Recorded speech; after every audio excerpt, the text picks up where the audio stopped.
Senator Singh. Thank you, Madam Deputy President.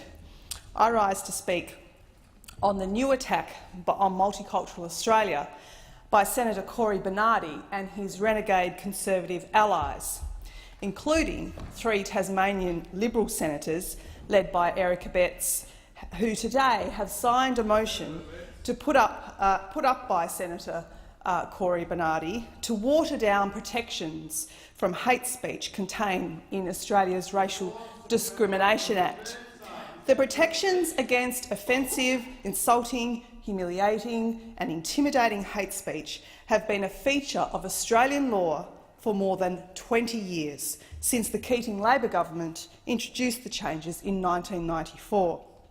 The changes were introduced as a response to a number of reports on racial violence in Australia, including the National Inquiry into Racist Violence and the Royal Commission into Aboriginal Deaths in Custody, and the Law Reform Commission's report, Multiculturalism and the Law. Our international treaty obligations also played a part, including the International Convention on the Elimination of All Forms of Racial Discrimination. The Act as it stands gives people some way to deal with words and actions that attack them or their fellow citizens simply for being of a particular ethnic background. The Act recognises that a community as rich and diverse as Australia's only functions properly when people act in a respectful and responsible way together and towards each other. Our Racial Discrimination Act is not designed just to stop people from getting their feelings hurt. In fact, the courts have always set the bar for breaches of this law much higher than somebody simply being offended. The types of attacks this law defends against are those that have the potential to do serious harm to people or to undermine the harmony of our multicultural community. Racial discrimination is all too often a precursor to racially motivated violence.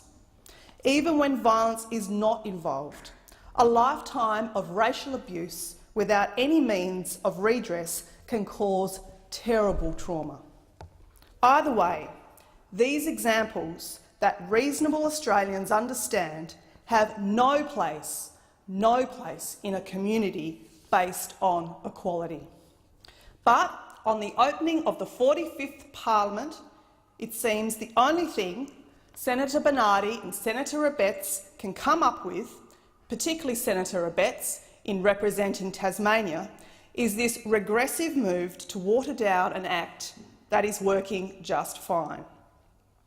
Instead of focusing on the needs of Tasmanians, Senator Abetz is prioritising the wishes of extreme elements in the Liberal Party. Tasmania is a vibrant multicultural community, and a society and economy are also enriched of growing international tourism and the huge number of international students at the University of Tasmania.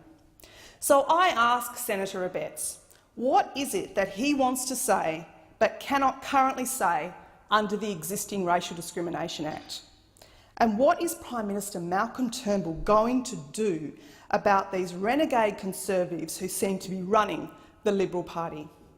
Weakening racial vilification laws will leave many people already in our community feeling more vulnerable and more fearful, as well as those that may visit our communities. Liberal Prime Minister John Howard did not seek to change this law in his 11 years in government.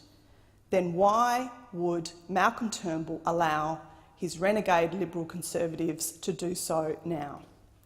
Labor believes there is no good reason to change this law now, ever, in fact.